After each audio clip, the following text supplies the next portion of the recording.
Баткен районундагы Кызыл Бел көзөмөл өткөрмө жайында чек арадагы акыркы кырдаалды талкуулаган эки тараптуу жолугушуу өтүп, анда протоколго кол коюлду.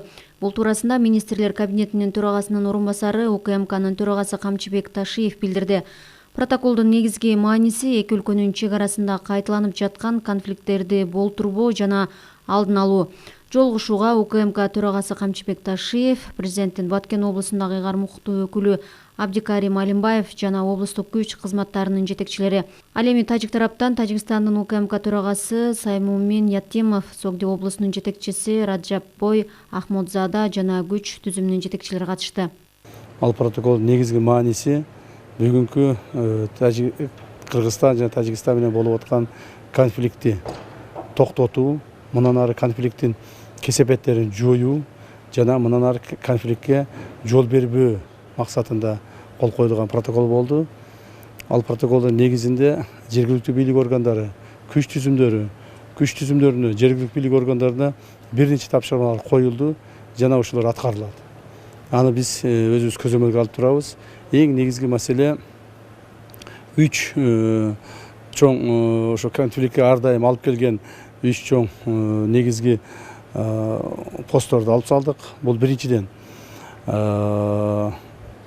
Тажикстан тараптан Бидок погран заставасы, а Кыргызстан тараптан Тамдык погран заставасы толук бойдон алынып, консервация болуп, ал жерде аскер кызматкерлери дагы жана жөнөкөй адамдар дагы болбой турган болду.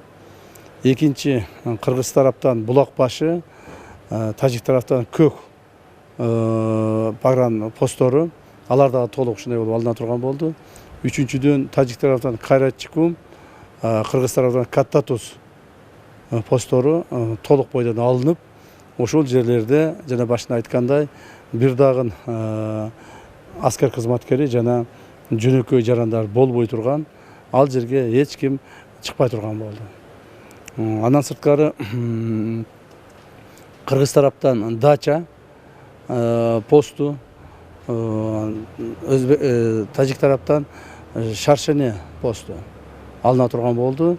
Ушинтип 4 пост Кыргыз тараптан, 4 пост Тажик тараптан алынып, мурдагы болуп аткан конфликттин булактарын жокко чыгарууга мүмкүнчүлүк түзүлдү. Мындан сырткары экинчи пункт менен биз дагы чечим кабыл алдык.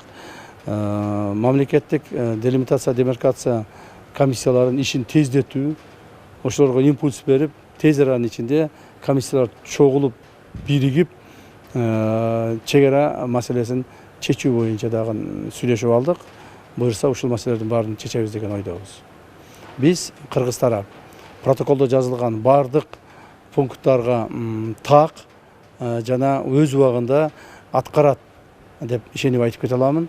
Жана Тажик тараптан дагы ушул маселени биз талап кылабыз. Элибизге да кайрылып айтып кетет элем. Баткен районунда, Лелек районунда жашаган элдерди ар ким өзүнүн мүмкүнчүлүгүнө жараша үйлөрүнө кайта берсе болот.